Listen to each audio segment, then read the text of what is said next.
नमस्कार दोस्तों, स्वागत है आप सभी का एक बार फिर से मिशन वंसियार में। दोस्तों अक्सर आपने सुना होगा कि मैं सिर्फ म्यूचुअल फंड की बात करता हूँ, मिशन वंसियार की बात करता हूँ, 1 करोड़ बनाने की बात करता हूँ।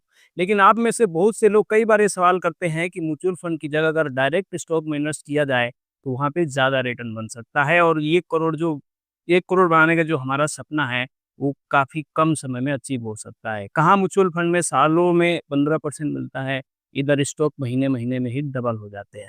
इस पर डिटेल में बात करने के लिए मेरे चैनल पर आज 2 गेस्ट बुलाए हैं जो स्टॉक में काफ़ी समय से इन्वेस्ट कर रहे हैं, काफ़ी अच्छे पैसे बनाए हैं और इनका मानना है कि म्यूचुअल फंड जिस तरह सही है उस तरह स्टॉक भी सही होते हैं। तो चलिए इस पर डिटेल में एक बार जल्दी चर्चा करते हैं। इस पॉडकास्ट में कोई क्वेश्चन आंसर नहीं होगा, एक छोटा-सा हम इस पर डिबेट करेंगे। आखिर एक आम निवेशक के लिए कौन-सा सही है, म्यूचुअल फंड सही है या डायरेक्ट स्टॉक सही है?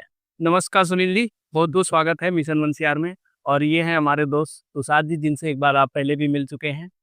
हमने एक पॉडकास्ट बनाया तो देखा होगा आपने स्टॉक बाय म्यूचुअल फंड और आज भी हम इसी पे बात करने वाले हैं। सुनील जी का स्टॉक मार्केट में लगभग 40 ईयर का एक्सपीरियंस है और ये म्यूचुअल फंड में तो इन्वेस्ट करते ही हैं थोड़ा बहुत, लेकिन इनका पूरा फोकस डायरेक्ट स्टॉक में है और इन सालों में काफ़ी सारे पैसे बनाए हैं और बहुत सारा मतलब कई तरह के एक्सपीरियंस है इस मार्केट को लेके। और ये हमारे भाई तुषार जिनको आप अच्छी तरह जानते हैं और ये भी डायरेक्ट स्टॉक में इन्वेस्ट करते हैं और एक MP registered mutual fund distributor भी हैं। म्यूचुअल फंड में भी इन्वेस्ट करते हैं लेकिन इनका मानना यही है कि म्यूचुअल फंड में रिटर्न थोड़ा-सा मतलब म्यूचुअल फंड उन लोगों के लिए जो मार्केट में ज़्यादा एक्टिव नहीं है और वहीं स्टॉक हमारे जैसे इनके जैसे लोगों के लिए है, मेरे जैसे लोगों के लिए नहीं है। तो सबसे पहले सुनील जी से शुरू करेंगे सर, 40 सालों का एक्सपीरियंस आपका क्या कहता है? म्यूचुअल फंड सही है या स्टॉक सही है? देखो सी पहले तो म्यूचुअल फंड का कोई सीन था ही नहीं। अच्छा, नहीं तो म्यूचुअल फंड तो 2000 के बाद ही शुरू हुआ है। अच्छा। उससे पहले तो डायरेक्ट स्टॉक्स में ही लोग इन्वेस्टमेंट करते थे अच्छा, और बहुत अच्छा पैसा कमाते थे। सही है। कई बार तो क्या होता था जैसे रिंग में ट्रेडिंग होती थी, 9:55 पे रिंग शुरू होता था और 3:30 बजे खत्म हो जाता। रिंग से पहले भी लोग ट्रेड कर लेते थे अनऑफिशियली। मेरे साथ भी एक बार ऐसा हुआ, मैंने रिलायंस के बेबी शेयर आए थे, पीलू पीलू के नाम से जानते थे उनको। फिर REPL और RPPL। अच्छा। तो वो मैंने 68 रुपीज़ 50 पैसे में बाजार खुलने से पहले ही ब्रोकर को बेच दिए और अंदर बाजार में 85 रुपए का रेट खुला था। अच्छा, आपने कितने भी मतलब उस मैंने 88 रुपीज़ में बेच दिए। ऑफलाइन ट्रेडिंग होती थी, ऑफ पेपर ट्रेडिंग होती जी हाँ, इतना नुकसान। तो तुषार जी आप आपका क्या ख़्याल है इसमें स्टॉक वाइज़ म्यूचुअल फंड? क्या मैं देखो मेरा 8 साल से ज़्यादा का एक्सपीरियंस है स्टॉक मार्केट में। मैं सन 2016 के एंड मतलब 2017 की स्टार्टिंग से आप समझ लो कि मैं स्टॉक मार्केट के अंदर डायरेक्टली काम कर रहा हूँ। हालाँकि स्टार्टिंग मैंने म्यूचुअल फंड से करी थी और जब मेरी पहली सैलरी आई थी मतलब 15,000 रुपए की सैलरी थी, उसमें 6,000 रुपए मेरे एसआईपी में जाते थे और सिर्फ 1,000 मैं स्टॉक मार्केट में डालता था। वो इसलिए क्योंकि मुझे पता था कि स्टॉक मार्केट अच्छी चीज़ है। लेकिन उसको समझने के लिए मुझे टाइम देना था, तो मैं उस टाइम को वेस्ट नहीं करना चाहता था, तो 6,000 की जो मेरी एसआईपी जा रही थी, उससे मैं अपना पैसा इकट्ठा कर रहा था और साथ-साथ 1,000 रुपए जो मैं डाल रहा था ना, उससे अपनी नॉलेज ले रहा था। जब मुझे सारा समझ आ गया कि अब स्टॉक मार्केट कहाँ पे है, कैसे मैं उस चीज़ को म्यूचुअल फंड के रिटर्न्स को जो मैं बीट कर सकता हूँ, फिर मैंने अपना सारा पैसा जो था ऑलमोस्ट सारा नहीं मतलब थोड़ा-सा पैसा रख दिया मैंने म्यूचुअल फंड में, बाकी सारा पैसा जो था मैंने अपना यहाँ से शिफ्ट कर दिया स्टॉक मार्केट के अंदर और कब से मैं डायरेक्टली स्टॉक्स के अंदर तीसरा ब्रदर का मतलब आपका मानना सीधा है कि म्यूचुअल फंड से कहीं बहुत ज़्यादा रिटर्न डायरेक्ट स्टॉक में बन सकता है। अगर आप समझ के करोगे तो सबसे पहली कंडीशन ये है कि लोग ना यहाँ पर समझ के नहीं करते। बनेरा में आते हैं कि मेरे को आज किसी ने बता दिया स्टॉक्स में कि ये करना है, ये ले लो, वो ले लो और उसके हिसाब से वो ट्रेड करने लग जाते हैं। लेकिन यहाँ पर आपको पहले चीज़ को समझना है। पहले उसको 6 महीने, साल भर उसको समझो कि काम कैसे करती है। फिर उसके बाद अब इसमें आओ। तुषार जी के बात से मैं काफ़ी हद तक सहमत हूँ। जैसे इन्होंने बोला कि मैंने ज्ञान लेने के लिए 1,000 रुपए से शुरू किया। बहुत अच्छी बात है तुषार जी, आपने बड़ा अच्छा डिसीज़न लिया। नहीं तो लोग करते क्या हैं, किसी दूसरे आदमी को देख के कि उसने 1 लाख के 5 लाख बना दिए, अपना 5 लाख रुपए सीधा घुसा देते हैं। और वो थोड़े दिन में 5 लाख का ज़ीरो हो जाता है जी और उसके बाद वो या तो बाज़ार छोड़ देते हैं, पैसा के लिए मतलब या फिर उस 5 लाख को रिकवर करने के लिए 50 लाख का सट्टा और मारते हैं सही। और वो एक समय सड़क पे आ जाता है। मैंने अब पहला ट्रेड जो है ना 8 नवंबर 2016 को लगाया था और उसमें मैंने 3 शेयर्स लिए थे और वो भी तुक्के में लिए थे। एक लिया था फेडरल बैंक, एक लिया था मैंने फ्यूचर एंटरप्राइजेज, जो अब शायद कंपनी बंद है, उस पे 3 रुपए के आसपास का शेयर। और तीसरा लिया था मैंने जेपी एसोसिएट्स, जो वो भी अभी 7 रुपए के आसपास है। मुझे आज भी याद है, फेडरल बैंक का मुझे एग्जैक्टली याद नहीं है, लेकिन मैंने फ्यूचर एंटरप्राइजेज 20 रुपए पे लिया था और उसको 45 रुपए के आसपास बेचा था। और जेपी एसोसिएट 7.5 पे लेके 21 रुपए पे बेचा था मैंने। चलिए, ये चीज़ थी कि उसके बाद भी मेरे को ये था कि भाई अभी मुझे चीज़ समझ नहीं आई है। मुझे देखना है कि मार्केट काम कैसे कर, अभी बहुत कुछ ये सीखना है। बिगिनर लक था मेरा सिर्फ़, जिसमें मैंने हालाँकि फेडरल बैंक में भी कमाया था, लेकिन वो सिर्फ़ एक बिगिनर लक था और उसके अंदर मैंने लॉस भी बड़े अच्छे करे हैं, अच्छा, डायरेक्ट स्टॉक में। डायरेक्ट स्टॉक्स में। हाल अच्छा। बीच में मैंने एफएनओ भी कई बार ट्राई करा। चलिए, यहाँ पर ये चीज़ तो क्लियर हो रही है, तुषार जी हों या सुनील जी हों, इनका मानना ये है कि स्टॉक में पैसे बनते हैं और बनेंगे। नहीं, सुनील जी का एक्सपीरियंस खूब कहता है और इन्होंने पैसे बनाए भी हैं। लेकिन मेरा साफ-सीधा मानना है कि आम आदमी के लिए, एक आम निवेशक के लिए स्टॉक सही नहीं होते हैं। उनके लिए म्यूचुअल फंड ही सही है। हालाँकि एमपी का डाटा कहता है कि म्यूचुअल फंड से भी 90% लोग पैसा नहीं बना पाए। कि वो अपनी जो फीस। तो वहीं पे मेरा सवाल ये है कि जब लोग म्यूचुअल फंड से भी पैसा नहीं बना पा रहे हैं, तो डायरेक्ट स्टॉक में कहाँ तक पॉसिबल है कि पैसा बनेगा? इस पर आपका क्या कहना है? देखो, म्यूचुअल फंड में जो लोग पैसा नहीं बनाते, उनका रीज़न है।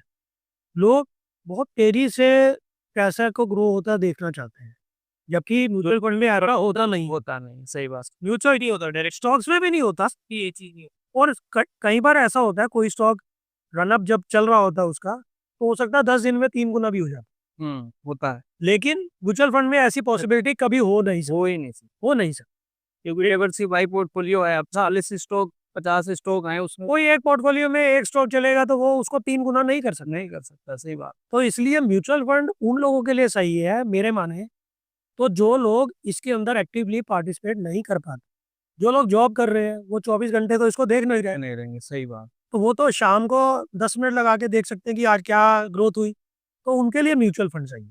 लेकिन जिनके पास समय ज़्यादा है और वो मार्केट के दौरान काम कर सकते हैं, तो वो डायरेक्ट स्टॉक में काम करें तो उनको ज़्यादा ना फ़ायदा हो सकता तो मैं इसमें एक चीज़ बोलना चाहूँगा कि म्यूचुअल फंड्स ना उन लोगों के लिए है जो बिल्कुल एक बिगिनर माइंडसेट के साथ आ रहे हैं और वो अपना टाइम वेस्ट जो है वो नहीं करना चाहते। एटलीस्ट पता क्या है, अगर आप म्यूचुअल फंड्स में स्टार्टिंग करो, साथ-साथ थोड़ा-थोड़ा जैसे मैंने स्टार्ट किया ना, वैसे ही आप स्टॉक मार्केट को थोड़ा-सा पैसा देके समझने की कोशिश। तो उस टाइम पे और जो लोग बिल्कुल म्यूचुअल फंड्स देखो, जिनके पास जैसा सुनील जी ने कहा कि बिल्कुल टाइम नहीं है, मार्केट आवर्स के, मैं इस चीज़ में थोड़ा-सा सुनील जी से असहमत हूँ कि वो जो जो टाइम नहीं दे सकते डेली बेसिस पर, अगर 10 मिनट के लिए ट्रैक कर सकते हैं, तो भी वो स्टॉक मार्केट के अंदर काम कर सकते हैं। आजकल बहुत से ऐसे फीचर, अच्छा, चलिए ऑर्डर लगा सकते हैं। एक चीज़ बताइए, आपका 8 सालों का एक्सपीरियंस यहाँ पे अब क्या कहता है कि क्या डायरेक्ट स्टॉक में पैसा बनेगा?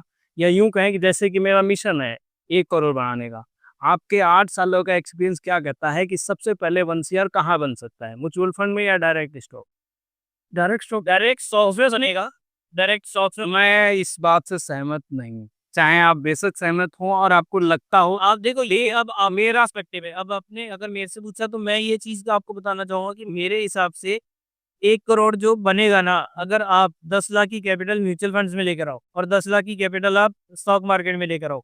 बट स्टॉक मार्केट में मेरी पहली कंडीशन हमेशा ही रहती है, सबसे पहले एफएनओ में काम नहीं करना, इंट्राडे में काम नहीं करना, सिर्फ लॉन्ग टर्म मोमेंटम इन्वेस्टिंग के हिसाब से अगर आप स्टार्ट करेंगे, स्टार्टिंग आपको हमेशा आईपीओ से करनी चाहिए। अगर आप बिल्कुल दोनों में बिगिनिंग कर रहे हैं तो पैसा लगाओ अपने म्यूचुअल फंड में और आईपीओ से स्टॉक मार्केट को समझना चालू करो। जब आप स्टॉक मार्केट को समझ जाओगे, आपको पता लगेगा कि यहाँ पर रिटर्न्स जो है ना, बहुत ड्रास्टिक एकदम रिटर्न्स मिलते हैं। अब अगर मैं आपको कुछ 2-3 एग्जांपल दूँ ना, सीजी पावर का पिछले 4 साल का रिकॉर्ड देख लो, 10 रुपए का शेयर आज की डेट में 650-700 रुपए का। चलिए, 10 रुपए का शेयर 450 हो गया, 650। 650 हो गया। लेकिन एक चीज़ बताइए, जब आपने 10 रुपए का शेयर लिया था, वो 20 रुपए हुआ, क्या आप बने रहे? 20 से जब वो 30 या 40 हुआ, 3 गुना 4 गुना आप बने रहे। आपने कहीं न कहीं प्रॉफ़िट बुक करके उससे बाहर हो गए हैं। लेकिन म्यूचुअल फंड में ऐसा नहीं होता है। कोई डलवन में आप एक म्यूचुअल फंड में तो ऐसा ही होगा, 3-4 गुना कब होता है इतनी जल्दी? नहीं होता है, लेकिन होता है। लेकिन स्टॉक में कोई गारंटी नहीं है कि होगा कि नहीं होगा। लेकिन म्यूचुअल फंड में होगा और अपने हिसाब से होगा। साल में 15% मिलेगा, 12% मिलेगा। इस बात की लगभग-लगभग चांसेस रहते हैं। लेकिन स्टॉक में तो कोई चांसेस नहीं है कि तो होगा ही होगा। ये चीज़ है ना, अगर आप नॉलेज लेकर थोड़ा-सा पढ़ाई करके थोड़ी-सी चीज़ों को समझ के काम करोगे, अच्छे स्टॉक सेलेक्ट करोगे, किसी के रिकमेंडेशंस पे जाओगे, तो अब मैं अगर कोई शेयर सिलेक्ट कर रहा हूँ तो मेरे पास उसकी रिसर्च होती है, मतलब मुझे पता है कि अगर मैंने आज एबीसी कंपनी का शेयर लिया है तो मेरा टारगेट है कि अगले 1.5 साल में 2 साल में वो डबल होगा। मैं ये नहीं लेके चल रहा कि अगले 2 महीने में वो 4 गुना हो जाएगा। मेरा ये टारगेट होता है 1.5 साल 2 साल में डबल होगा, ट्रिपल होगा। अब बीएससी में आपको बताता हूँ, मैंने शेयर लिया था अपने शायद यूट्यूब चैनल या टेलीग्राम पे भी बताया था कि 550 या 600 रुपये पे।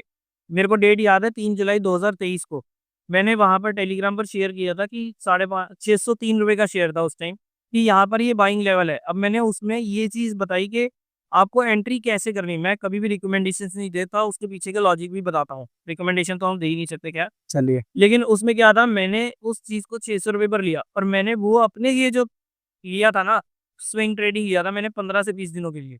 मुझे उस शेयर के अंदर 11 दिन के अंदर मैंने उस अपने शेयर जो पोर्टफोलियो में लिया था वो 16 जून को लिया था और 27 जून को मैंने वहां से एग्जिट करी थी। 37% का रिटर्न मैं वहां से लेकर निकला था। चलिए, अच्छी बात है। अक्सर लोग कहते हैं कि मैंने इस स्टॉक में पैसा लगाया और वो बर्बाद हो गया। लेकिन देखा जाए तो लोग पैसा कितना लगाते हैं, 5,000, 10,000 मैक्सिमम कुछ। पूरा पैसा जिस तरह लोग म्यूचुअल फंड में फुल कैपेसिटी में इन्वेस्ट करते हैं, डायरेक्ट स्टॉक में इन्वेस्ट करने से डरते हैं। डायरेक्ट तो ये ऐसा ज़्यादा इन्वेस्ट होता नहीं है तो पैसा ज़्यादा बनता नहीं है। बेशक रिटर्न आपको 100% नहीं मिले पर बन गया। आप बिल्कुल सही कह रहे हैं। इसके अंदर अभी पीछे जो बातचीत चल रही थी कि शेयर डबल कैसे होता है। अगर आप कुछ ऐसे स्टॉक्स, मैं जिनके नाम ले रहा हूँ, इंडियन ऑयल कंपनीज के ऐसे 3 शेयर्स के मैं नाम लूँगा जो कि अगर वो ग्रोथ भी नहीं देंगे तब भी आपका पैसा डबल होगा। क्यों होगा? क्योंकि उनके डिविडेंड इतने अच्छे आते हैं। अगर आप उनकी एनुअल यील्ड देखेंगे तो 10 से 12% यील्ड देते हैं वो। अगर शेयर 300 पे लिया और 300 ही रह जाएगा तब भी आपको 12% का सीएजीआर मिलेगी। लेकिन बाकी सब चीज़ें ठीक है। देखिए, म्यूचुअल फंड भी स्टॉक मार्केट में ही अपना स्टॉक, डायरेक्ट स्टॉक में ही पैसा लगाते हैं। लेकिन मेरा मानना यह है, आपको कुछ हज़ार, कुछ लाख कमाने हैं, स्टॉक खेलो, क्रिप्टो खेलो, ट्रेडिंग करो, चाहे जो मर्ज़ी करो। आपको वेल्थ बनाना है, कम से कम 1 करोड़ बनाना है, मुझे लगता है म्यूचुअल फंड ही सही है और वहीं से ये चीज़ें बन सकती है। आपका क्या मानना है? देखो, म्यूचुअल फंड में अगर आपको 1 करोड़ बनाना है तो आप कितना पैसा लगा के 1 करोड़ बनाना चाह रहे हो? और कितना टाइम होराइजन क्या है? पैसा और समय देना पड़ेगा। म्यूचुअल फंड का एक सीधा सिंपल रूल है, 15,000 महीना, 15% रिटर्न मिला और अगले 15 सालों में आपके पास 1 करोड़ बन जाएगा। बिल्कुल ठीक कह रहे हो। और 15% रिटर्न आपको भी पता है कि पॉसिबल है, बन जाता है। बिल्कुल। तो काफ़ी हद तक चांसेज़ है, कोई इतना समय अगर किसी के पास है तो वो एनसीआर बना सकता है। लेकिन स्टॉक में मुझे लगता है कि उसके अब अगर आपने 15,000 रुपये महीने की बात करी, यहाँ स्टॉक मार्केट में मैं ये नहीं कहता कि पूरा पूरा 15,000 लेकर आओ। आप 5,000 तो ला सकते हो। अगर 15,000 अगर आप महीने के नीचे में 10,000 वहाँ लगाओ, 5,000 यहाँ लगाओ। 5,000 इधर लगाओ, दोनों का कंपैरिजन आप ये अपना पर्सपेक्टिव छोड़ो। ये अगर कोई ट्राई कर रहा है और अंतर बिल्कुल रैशनल माइंड से कर रहा है ना, तो वो बस एक ही छोटा सा काम करके देखिए, 10,000 म्यूचुअल फंड में लगाए और 5,000 स्टॉक मार्केट में लगाए। मेरा मानना तो ये है कि जिस पे आपका ज़्यादा फोकस है, सारा पैसा वहीं लगाया जाए। जिस चीज़ के आप एक्सपर्ट हो, चाहे स्टॉक हो, तो स्टॉक में सारा लगाओ। देखो, अगर आप अच्छा कर सकते हो तो एक्सपर्टाइज इसमें शेयर बाजार में किसी की चलती नहीं, की चलती नहीं। जो रहे इतने पढ़े लिखे वो लोग भी तो नुकसान ही करते हैं। नुकसान करते हैं, तो ये तो कुछ नहीं है। अब क्वांट म्यूचुअल फंड आया था, अभी उसमें आपने देखो कितना ड्रास्टिक हमारे को रिटर्न्स मिले हैं और उसके बाद उसके डाउनफॉल भी इसी टाइप से। ये तो होता ही है, कोई भी फंड एकदम से उछलता है तो फिर आप ये सारी चीज़ें तो यही शेयर में भी है, लेकिन बस ये है कि आपको निकलना और एंट्री करना आना चाहिए। अगर आप शेयर मार्केट में एंट्री और एग्जिट के पॉइंट समझ गए ना, तो मैं अब आप लोगों को अगर चार्ट्स के थ्रू भी दिखाऊंगा ना, तो आपको चार्ट्स में जैसे मैंने सीजी पावर में बताया, आपको कुछ नहीं करना, दिमाग भी नहीं लगाना। 10 रुपए की चीज आपको खुद अपने आप वो 650 में निकालेगी। आप इसमें एक काम और भी कर सकते हैं। आज की डेट में शेयर्स में भी सिप चलती है। अच्छा, आप शेयर्स में सिप लगाओ। शेयर में से अच्छे शेयर्स में शेयर शेयर पे लगाएं। जब बाजार में गिरावट होती है, देखो सिक के अच्छे स्टॉक भी 50% आ जाए। पीछे गिरावट में टाटा मोटर जैसे शेयर 60% गिर गया, इस तरह के बहुत सारे गिर गए। तो किस शेयर में एसआईपी करें और किस पे भरोसा करें? मैं कहता हूँ जिस समय आप सिप लगा रहे हो उसके बाद बाजार गिरेगा तो आपको ज्यादा फायदा होगा। अच्छा, बाजार वो 60% नीचे लगा था तो 60% से बाउंस बैक भी हुआ ना। तो जो आपकी नीचे की सिप थी, जो आज ज्यादा बाउंस हुआ, 400 रुपए में गया था वो, 1000 रुपए से ऊपर। और जब वो नीचे की जो आपकी सिप थी वो तो ऑलमोस्ट डबल हो गई। चलिए बात ठीक है, लेकिन जब बाजार में गिरावट होती है तो वहाँ पे एक म्यूचुअल फंड इन्वेस्टर अपनी एसआईपी कंटिन्यू करता है और कुछ लमसम में इन्वेस्ट करता है। लेकिन वहीं जो लोग डायरेक्ट स्टॉक में इन्वेस्ट करते हैं, उनकी हिम्मत नहीं होती है। जब माहौल खराब हो जाता है, उनके खुद का पोर्टफोलियो 20-30%, 40% माइनस में आ जाता है, तो बहुत ही रेयर लोग होते हैं जो और वहाँ पे एवरेजिंग करते हैं और पैसे लगाते हैं। तो फिर हालाँकि डायरेक्ट देखो उन्हें वहाँ से तो बाहर भी हो जाता नहीं, मैंने जो अभी आपको पिछले 5 मिनट पहले बोला कि उन शेयर्स में आप इन्वेस्टमेंट कीजिए जिनकी एनुअल यील्ड है, जो कि डिविडेंड पेइंग कंपनीज़ है। अगर वो रेट नीचे गिरेगा तो उनकी डिविडेंड यील्ड बढ़ जाएगी। अगर आज 310 रुपए पे बीपीसीएल चल रहा है, वो 210 आ जाएगा तो उसकी जो डिविडेंड यील्ड 10% है, वो 16% हो जाएगी। वो शायद आपको 5 साल में डबल से ज़्यादा बना के दे देगा। और डिविडेंड के तो वो ये कहने का मतलब यही है कि थोड़ा एक्सपर्टीज होनी चाहिए, भी स्टॉक में हाथ डालना है, नहीं तो भैया म्यूचुअल फंड सही है। एक्सपर्टीज वाली बात तो ठीक है, लेकिन ये है कि कोई भी माँ के पेट से सीख के नहीं आता। ठीक है, हर कोई जब भी कोई एक्सपीरियंस करता है ना, उसके बाद ही उस चीज़ को सीखता है। तो मेरा 8 साल का एक्सपीरियंस तो यही चीज़ कहती है कि आपको स्टॉक मार्केट में भी एक्सपोज़र ज़रूर रखना चाहिए। और जब आप थोड़ा-सा गलतियाँ करोगे नहीं, तब तक आप सीखोगे कैसे? मैंने एफ-एन-ओ में गलती करी, मेरे को पता लग गया कि भई वो मेरे बस की नहीं है। मैं मोमेंटम में बहुत अच्छा हूँ। मुझे पता है कि मैं जो स्टॉक ढूँढ रहा हूँ या उसमें से अगर मेरी एक्यूरेसी इस टाइम 90% के आस-पास है, मैं बहुत ज़्यादा नहीं कहता, लेकिन ये है कि जो मैं स्टॉक लॉन्ग टर्म के लिए सर्च कर रहा हूँ ना, तो मुझे पता है कि वो कैसा जाएगा। उससे ज़्यादा चला जाए तो बात अलग है। मैं आपको बीएससी का एग्ज़ाम्पल दे रहा था, मैंने उसमें टारगेट रखा था 1200 का, लेकिन वो वहाँ से आज की डेट में अगर आप देखोगे तो ₹2900 के आस-पास 3000 का रेट है, वो भी आफ्टर स्प्लिट, जहाँ पर वो एक 1:3 दिया। अगर उनको कैलकुलेट करो तो 9,000 रुपए में शेयर है और मुझे नहीं पता था, मैंने तो 1200 का टारगेट लिया था। तो जब तक वो गाड़ी चल रही है, हमारे को चल रही है, वैसे उतरने की ज़रूरत नहीं। ठीक है, रिटर्न ठीक है, कितना मिला, कितना नहीं मिला, बात यहाँ वेल्थ बनाने की हो रही है। आपसे मैं लगभग 1 साल पहले मिला था, जब आपका पोर्टफोलियो 10 लाख के आसपास था। पीछे 6-7 महीने बढ़िया गिरावट हुई, आप सबने भी देखा। अभी आपने बताया जैसे वीडियो रिकॉर्डिंग से पहले कि आपका करंट पोर्टफोलियो स्टॉक वाला 6 लाख का है। उस समय मेरा पोर्टफोलियो लगभग 12-13 का था और इस समय 16 का है। तो यहाँ पे एक लाइव एग्जांपल ये है कि डायरेक्ट स्टॉक में इन्वेस्ट करने वाले लोगों का पोर्टफोलियो गिरावट में काफ़ी तेज़ी से डाउन मतलब नीचे जा सकता है। वही म्यूचुअल फंड वाले गिरता है तो उसको एक मौके की तरह देखते हैं और कुछ पैसा लमसम जो कि मैंने किया। अभी रिकवर पूरा प्रॉफिट जितना था नहीं हुआ, लेकिन मेरी हिम्मत हुई और इन्वेस्ट किया और पोर्टफोलियो 16 लाख पहुँच गया। आपका भी 6 पे है।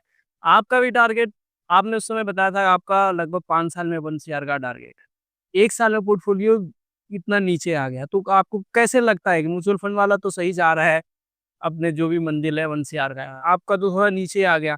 इसको आप कैसे मैनेज करेंगे? आपको आपको क्या लगता है अगले 5 साल नहीं में तो कुछ ये पैसा मेरा लॉस इतना नहीं हुआ है। मैंने लॉस एफ-एन-ओ वगैरह में 50-1,000 रुपए का लॉस खाया है उसमें। अच्छा, लेकिन जो मेरा ये पैसा जो अभी 10 की 6 पे आया ना वैल्यू, अच्छा आप ये कह रहे हैं ड्रॉ कि करिए। इसमें से कुछ पैसे निकाल के अपने ट्रेड किया। नहीं, ट्रेड नहीं किए इन्होंने, अपने day to day personal expense के लिए। तो बेटी के जैसे एडमिशन करवाना था सर, तो कुछ ऐसे खर्चे आ गए जो मुझे निकालने पड़े, जिसकी वजह से उसके अलावा मेरे पास अभी ऐसा मेरे को कोई ख़ास लॉस जो है वो नहीं हुआ है। एफ-एन-ओ में हुआ मेरे को, मैंने जैसा बताया कि 50-1,000 रुपए का लॉस हुआ। लेकिन उसके अलावा मेरी हालाँकि इसमें मेरे पास कैपिटल अभी और पड़ी है, लेकिन अभी अभी अगर मेरे स्टॉक की वैल्यूएशन देखेंगे तो 6 लाख की है, जैसा कि आपको आपने बताया अभी। उसमें मैक्सिमम पैसा जो मेरा है वो विथड्रॉ करा हुआ है। उसमें मेरा लॉस कुछ नहीं हुआ है। चलिए बढ़िया है, लेकिन एक चीज़ है कि एक म्यूचुअल फंड इन्वेस्टर इन छोटे-मोटे खर्चों के लिए अपने पैसे विथड्रॉल नहीं करता। करते हैं, मेरे कुछ कुछ क्लाइंट्स करते हैं तो गलती है, नहीं करना गलती चाहिए। है, देखो वो तो मेरी भी गलती है कि मैंने स्टॉक में पैसा विथड्रॉ करा, मेरे को जो पैसा मैंने यहाँ पे लॉन्ग टर्म के लिए लगाया था। आपने मार्केट का सेंटीमेंट खराब हुआ, तभी क्यों करा? मार्केट जब लाइट है वहीं पे तब आपको बुक करना चाहिए। मैंने मार्केट के सेंटीमेंट के हिसाब से नहीं चला, मुझे तो अपने पर्सनल इसकी रिक्वायरमेंट पड़ी, सडनली रिक्वायरमेंट थी। अब मैं आपको बताऊँ, मेरे पास म्यूचुअल फंड के ऐसे क्लाइंट्स भी हैं जिन्होंने अपनी होम की ईएमआई पे करनी है ना, तो उसके लिए भी उन्होंने यहाँ से विथड्रॉल मारा है। अभी कल ही मेरी उनसे बात हुई थी, मैं कहीं से कुछ लोग होते हैं जो बिना प्लानिंग के करते हैं और म्यूचुअल फंड पे भी लोग विड्रॉल करते हैं। अभी एसआईपी स्टॉक रेशियो जब गिरावट हुई तो काफ़ी बढ़ गया था, तो वहाँ पे भी लोग करते हैं। कोई बात नहीं, वो उल्टे टाइम पे जब वो मार्केट ऊपर जाएगी ना, वो सब वापस आएँगे। जब उनको लगेगा ना कि ये अपॉर्च्युनिटी हमने मिस कर दिया। अब मेरे पास ऐसे-ऐसे लोग भी हैं, जिन्होंने 4-4 महीने से केवाईसी वगैरह सब डन कर रखी है, 10,000 रुपए की एसआईपी भी कर रहा है, बट इन्वेस्टमेंट स्टार्ट नहीं किया। कहते हैं अभी ऑफ सीजन है, ये चीज़ें हैं, तो वो लोग ऐसे लोग कर रहे रहते हैं। और कई लोग ऐसे हैं जो बिना मतलब मौका देख के सीधा चौका मारते हैं। उन्होंने 50,000 रुपये की एसआईपी करी, 2-2 लाख के लमसम करे, तो वो चीज़ अलग है। वो हर क्योंकि जैसा हम कहते हैं कि हर बंदा अलग है, हर बंदे का माइंडसेट अलग है। अब आपका माइंडसेट म्यूचुअल फंड से नहीं हट रहा है, और हमारा स्टॉक से भी हट रहा है। नहीं, मैं न्यूट्रल हूँ। देखो स्टॉक मार्केट भी अच्छी है और म्यूचुअल फंड्स भी अच्छे हैं। मैं इस चीज़ के लिए दोनों को किसी की बुराई नहीं कर रहा, लेकिन मैं कहता हूँ कि जितना रिटर्न आपको स्टॉक मार्केट में बनेगा ना, स्टॉक्स स्टॉक्स के अंदर बनेगा ना, डायरेक्टली स्टॉक मार्केट में काम करके बनेगा, वो म्यूचुअल फंड्स में नहीं बन सकता। चलिए बढ़िया है, मतलब आप लोगों का मानना यही है कि रिटर्न अगर बढ़िया चाहिए तो आपको डायरेक्ट स्टॉक में इन्वेस्ट करना चाहिए। अगर नॉलेज है, थोड़ा-सा टाइम दे सकते हो मार्केट को। अब मैं क्या करता हूँ, मैं अपना अगर बताऊँ, फिर मैं सुनील जी से भी एक बार पूछना चाहूँगा कि उनकी स्टॉक सिलेक्ट करने की या वो कितना टाइम जो है मार्केट को देते हैं। पहले मैं अपना बता देता हूँ कि मैं मार्केट को सिर्फ सैटरडे, संडे के हार्डली 15 से 20 मिनट या ज़्यादा से ज़्यादा आधा घंटा देता हूँ, जहाँ पर मैं अपने पोर्टफोलियो को एनालाइज़ करता हूँ और कोई नया शेयर जो मुझे डालना होता है, उसके बारे में देखता हूँ। और उसके बाद में उसका एक जीटीडी फीचर आता है, जो भी आपका ब्रोकर जो है आप लोगों को प्रोवाइड कर देता है। वहाँ पे लाके लगाकर मैं ऑर्डर जो है, अभी भी देखोगे मैं आपको स्क्रीनशॉट डाल दूँगा कि मैं आपको दिखा दूँगा कि यहाँ पे मेरे 4 जीटीडी ऑर्डर्स लगे हुए हैं। उसमें वो ऑर्डर 1 साल तक वैलिड होता है। अब आपने वो ऑर्डर लगाकर छोड़ दिया, जब आपका मनपसंद रेट आएगा, तो वो उसके बाद मिल जाए, और अगर नहीं मिल रहा तो भाड़ में जाए, उसमें क्या है? अब आप एक सुनील जी बताएँ कि आप कैसे। हाँ, आप बताइए आप कैसे कोई स्टॉक को पिक करते हैं कि ये देखो मैं ये मेरा ताल्लुक है, मैं इंट्राडे पे भी काम करता हूँ अच्छा, और डिलीवरी बेस भी काम करता अच्छा, अच्छा। हूँ। इंट्राडे में अगर मेरे को कोई स्टॉक 2 या 3% का रिटर्न दे देता है, तो मैं उससे एग्ज़िट कर लेता हूँ। और डिलीवरी में उन्हीं शेयर्स की लेता हूँ जो कि मेरे करंट परचेज़ प्राइस से नीचे चला जाता है। अच्छा। मैं उस समय लॉस नहीं बुक करता हूँ, लेकिन अगले 10-12 दिन में वो मेरे को प्रॉफ़िट भी देता है और मेरा जो लॉस है वो भी रिकवर करके आता है। लेकिन उस केस में अगर एक चीज़ बताओ कि अगर वो शेयर जो है और नीचे चला गया, तो हम उसको एवरेज करते हैं अगर अच्छा शेयर होगा। ये कैसे पता अच्छा शेयर है? अच्छा शेयर की परिभाषा मैंने दी, जो डिविडेंड स्टॉक्स हैं वो हमेशा अच्छे होते अब अच्छा, मेरा मेरा अब इस चीज़ पे एक कॉन्ट्रडिक्शन आपसे ये है, क्योंकि हम दोनों स्टॉक मार्केट में काम करते हैं। लेकिन टाटा मोटर्स अगर आप 2020 की रैली में देखेंगे, मतलब 2020 के टाइम पे देखेंगे, तो वो एक टाइम पे ₹400 का शेयर था। वो वहाँ से गिरता-गिरता हैं। मैं आपको करेक्ट करना चाहूँगा कि अगर टाटा मोटर की बात कर रहे हैं, तो टाटा मोटर आज से 5 साल पहले सिर्फ ₹70 आ था। सेक लोगों ने क्या कहना शुरू किया कि टाटा की गाड़ियाँ बिकनी बंद हो गई। तो क्या इन 7 सालों में टाटा की गाड़ियाँ ज़्यादा बिकने लग गई? नहीं। टाटा ने जो कॉन्सेप्ट ईवी का कॉन्सेप्ट लेके आया, उसकी वजह से रन अप हुआ है। मैं उस चीज़ पे बात नहीं कर रहा, मैं कह रहा हूँ, आप कह रहे हो ना कि उसको गिरे हुए शेयर को एवरेजिंग करते हैं। हाँ। अब मैं इससे आपसे इस चीज़ में कॉन्ट्राडिक्ट करता हूँ कि मैं गिरे हुए शेयर में कभी भी एवरेजिंग नहीं करता। देखो ऐसे 2 लोग होते हैं। नहीं, मैं मेरा एक चीज़ पहले ये बताओ कि आपने जैसे 400 पे मान लो टाटा मोटर लिया, ठीक है? वो गिरते-गिरते 300 पे आ गया। आपने बोला कि चलो एक बार एवरेजिंग कर लेते हैं। हाँ, हाँ। वो फिर गिरते हुए 250 पे आ गया, 200 पे आ गया। आप कब तक किस लेवल तक उसको एवरेजिंग कर। मैं इसका एक बहुत बढ़िया आपको तरीका बताता हूँ जिसमें आपको कभी लॉस नहीं होगा, ना ही मेरे को हुआ। मेरा काम करने का सिस्टम क्या है कि कोई चीज़ मैंने ₹100 की ली, जब वो 5% करेक्ट होगी, तो मैं उसका 10% और लूँगा। अच्छा। फिर वो 10% 5% करेक्ट होगी 10% और लूँगा। धीरे-धीरे मैं इस तरह लेता रहता हूँ और जो मैंने ₹95 में लिया था, 5% की करेक्शन में, अगर वो ₹100 हो जाता है तो मैं उसको बेच ही देता हूँ। और दोबारा वो आएगा तो मैं उसको वो इसको चलो एक टाटा मोटर का केस हो गया। अभी टाटा मोटर नहीं, ये सब नहीं, मैं एक एग्ज़ाम्पल बता रहा हूँ। जैसे अब इसमें अगर आप वोडाफ़ोन आइडिया या येस, इन शेयरों में मैं काम नहीं करता, ये सट्टे के शेयर है। वही चीज़ कह रहा हूँ मैं, इसमें स्टॉक सिलेक्शन का क्या। स्टॉक सिलेक्शन का मेरा तरीका यही है कि जैसे मैं बार-बार बोल रहा हूँ कि डिविडेंड के स्टॉक्स लेता हूँ मैं, क्योंकि डिविडेंड ग्रीन वेल्थ है। अब तो खैर वो डिविडेंड के ऊपर दे रहा है, प्रॉफिट में है वो, प्रॉफिट बना रहा है ना वो, और कंसिस्टेंसी कंसिस्टेंटली दे रहा है। जब भी डिविडेंड भी दे पा। और इन शेयरों में हर 5 साल में बोनस भी आते रहते हैं। अच्छा। अगर आप बीपीसीएल की बात करो, लास्ट ईयर ₹58 एक साल में डिविडेंड दिया है। अच्छा, इससे रिलेटेड एक और मेरा सवाल है, जैसे लोग म्यूचुअल फंड से रेगुलर इनकम की बात करते हैं, एसडब्ल्यूपी की बात करते हैं, तो डिविडेंड क्या एक रेगुलर इनकम का जरिया बन सकता है अगर आज से स्टॉक पिक कर लिया जाए और बिल्कुल बनता है। तो कब अगर आप पीएसयू के स्टॉक्स ले लें, तो ऐसे सारे स्टॉक्स अगर आप क्लब कर लें, ऐसे बहुत सारे स्टॉक्स हैं जो हर महीने डिविडेंड देते हैं। डिविडेंड सीधे हमारे अकाउंट में सीधा आपके जो डिविडेंड जो आपका डीमैट अकाउंट से बैंक लिंक है, उसके उसमें आ सीधा आ जाए। मतलब ये मैं फिर भी वाले शेयर्स पे सिर्फ कहते हैं डिविडेंड वाले शेयर्स में ग्रोथ कम होती ग्रोथ होती नहीं है। है। ऐसा नहीं है, नहीं, ऐसा नहीं है। मैं बताता हूँ, मैं इसमें सहमत नहीं हूँ आपसे। अगर आप 3 महीने पहले बीपीसीएल के बाद, मैं बार-बार बीपीसीएल क्यों बोल रहा हूँ? क्योंकि मैं उसमें काम कर जिसने ये रिकमेंडेशन नहीं है, ये मेरा अपना एक्सपीरियंस बता रहा हूँ। बीपीसीएल ₹225 था आज से 3 महीने पहले। आज 325 है, जिसके अंदर में ₹22 डिविडेंड भी दे चुका है। अच्छा तो अगर आप उसको लगाओ तो 10% डिविडेंड आ गया रिटर्न और 50% की ग्रोथ भी आ गई। सही बात। लेकिन ये तो हाल फिलहाल की बात है ना। लोग कम में थोड़ा सा स्टेबल कंपनी होती है, बड़ी होती है। बीपीटीएल, आईओसी, एचपीसीएल ये कंपनी ऐसी है जो कभी खत्म नहीं। फिर आज ईवी भी आ जाएगा, उसके बाद भी पेट्रोल बिकेगा। ऐसा नहीं है कि पेट्रोल खत्म हो जाएगा।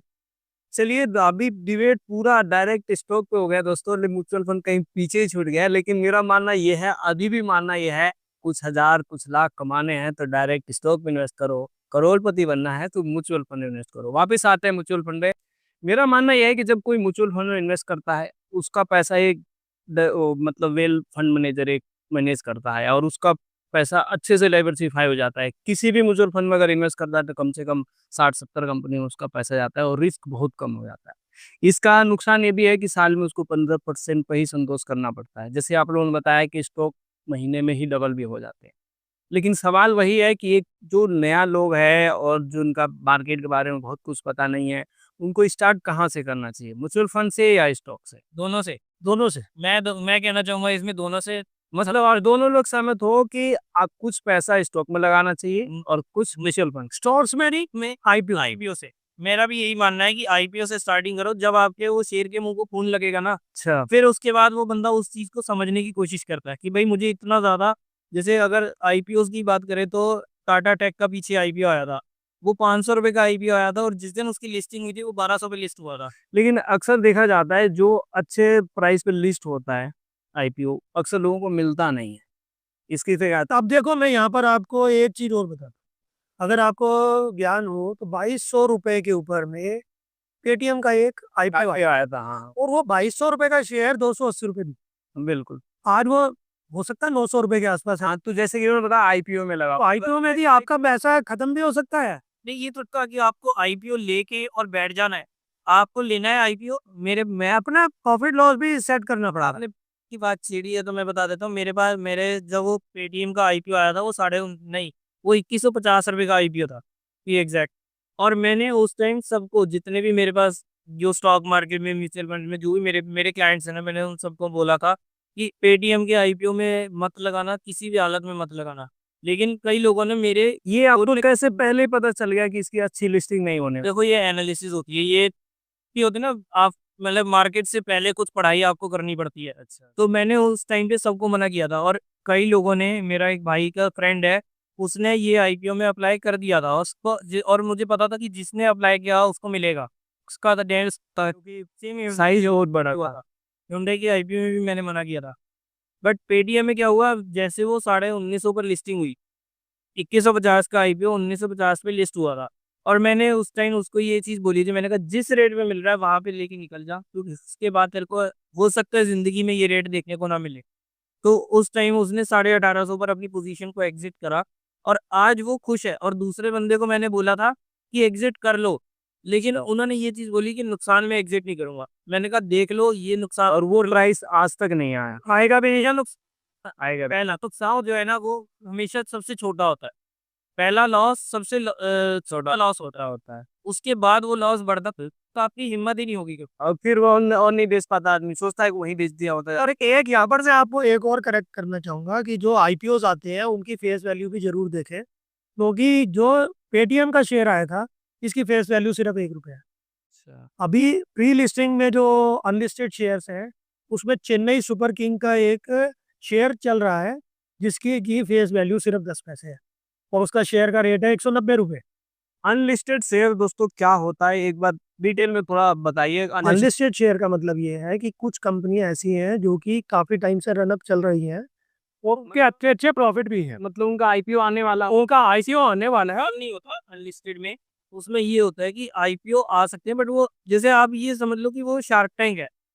जो शार्क टैंक इंडिया के अंदर काम होता है ना, वो भी अनलिस्टेड है। वो भी एक बंदा अपनी कंपनी लेकर गया और वो वहाँ जाके जितने भी पैनलिस्ट या जितने भी एक्सपर्ट्स बैठे हैं उनसे वो थोड़ी सी फंडिंग मांगता है। यही काम यहाँ पर है, जहाँ पर जैसे अब अगर आप एसबीआई एएमसी को देखो, अभी उसका कोई उम्मीद नहीं है कि अगले 6 महीने, साल या 1.5 साल तक भी उसका आईपीओ आएगा। नहीं, जैसे कि अभी ओयो का एक आईपीओ आने वाला है और फराग पारिक का भी एक आने वाला है। तो क्या इस समय कोई चाहे तो उनके शेयर्स में इन्वेस्ट कर सकते हैं? बिल्कुल कर सकते। इसमें कितना रिस्क है और क्या फायदा है? देखो, इसके अंदर सिर्फ 2 कंडीशंस होती है। पहले तो क्या होता था कि जब आप अनलिस्टेड शेयर खरीदते थे, तो 30 दिन में आपको शेयर आपके डीमैट में क्रेडिट किए जाते हैं, जो कि अब घटकर सिर्फ 2 दिन रह गए।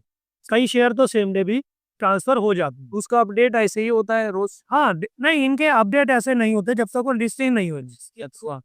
उनके रेट होते हैं। होते हैं और बाइंग और सेलिंग के इसलिए कहाँ चेक कर सकते हैं? फिर लिस्ट होती है नहीं। वो उनकी लिस्ट आती है। लिस्ट मैं अपने क्लाइंट्स को देता हूँ अनलिस्टेड शेयर। अच्छा, अच्छा। तो उसमें ये है कि आपको रोज के रेट जो है वो पता चले। और उसके अंदर सबसे बड़ा जो लोचा है वो लिस्टिंग के बाद 6 महीने तक आप उन शेयर दे रहे हैं। लॉक इन रहता है। लॉक इन पीरियड होता है, तब कुल मिला के नॉर्मल आईपीओ से ज्यादा रिस्क है क्या? फायदा भी हो सकता है। फायदा भी हो सकता है, लॉस ही हो सकता है। इसी का मैंने बेचा था, 1650 रुपए के अराउंड था आईपी से, मतलब उसका अच्छा, एनएससी का भी आईपीओ। एनएससी का आईपीओ की बात चल रही है। हो सकता है 6 महीने साल भर में ये आपको आईपीओ देखने को मिल जाए। बट एक टाइम पहले, आज से 2 महीने पहले, अप्रैल के आसपास इसका रेट जो था वो 1600 रुपए के आसपास था, 16 साढ़े 1600 का। आज की डेट में उसका प्राइस जो है वो 2400 रुपए का चल रहा है। तो अगर कोई अनलिस्टेड में लेके और अनलिस्टेड में ही बेच देता है, तो आप अच्छा प्रॉफिट लेके जा सकते हैं उनके बिजनेस। लेकिन अगर यही चीज वो बंदा वेट कर लेगा लिस्टिंग होने का, तो फिर उसके बाद उसको 6 महीने और वेट करना पड़ेगा। का क्या हो सकता है, लॉस में भी आ जाए। हाँ, तो वो इसके मैनिपुलेट करना ज्यादा आसान है, ज्यादा इजी है अनलिस्टेड शेयर को मैनिपुलेट करना। लिस्टिंग इनमें ही मार्केट कैप हाँ, कैटलाइज हाँ।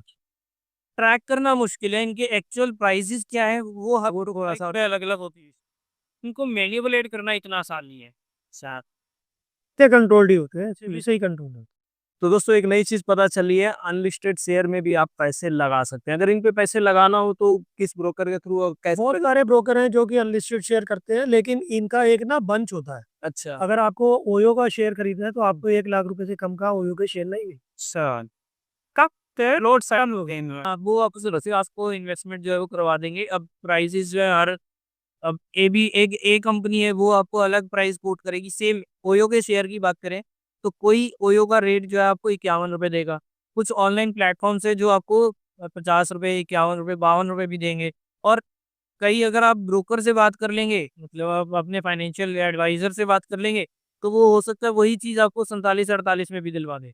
तो हर ये देखो, अलग अलग ब्रोकर के पास अलग अलग रेट। चीज़ वही है, लेकिन ये वो है जिसका जहाँ दाव लग जाए।